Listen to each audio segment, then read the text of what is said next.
এই কনকনে ঠান্ডায় গরম গরম ক্ষীরের পাটিসাপটা সন্ধেটাকে পুরো জমিয়ে দিয়েছিল।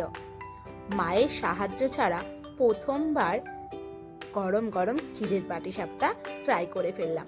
রেজাল্টটা যে এত ভালো আসবে সেটা ভাবতেই পারিনি।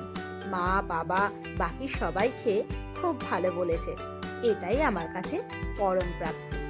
অনেক বিশেষজ্ঞরা আছে পাটিসাপটার, তবে চলো দেখে নাও আজ প্রথমবার আমি কিভাবে বানিয়েছিলাম পাটিসাপটা।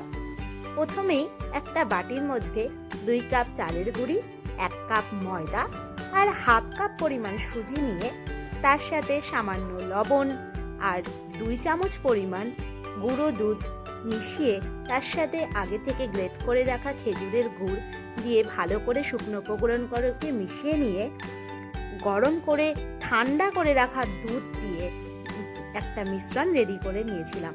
খুব পাতলা পাটিসাপটার মিশ্রণ হয়। গোবিন্দভোগ চালকে আগে থেকে ভিজিয়ে রেখেছিলাম, সেটাকে মিক্সার জারে ভালো করে একটা স্মুথ পেস্ট বানিয়ে নিয়ে সেটাকে গরম দুধের মধ্যে দিয়ে সাথে গুড় আর সামান্য একটু মিল্ক পাউডারও দিয়েছিলাম স্বাদটা বাড়ানোর জন্য। একটা ক্ষীর রেডি করে নিয়েছিলাম পাশাপাশি।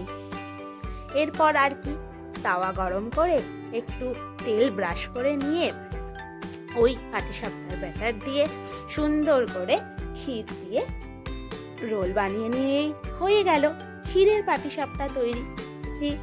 ব্যাস, খাও দাও আর বাঁচো, এই তো জীবন।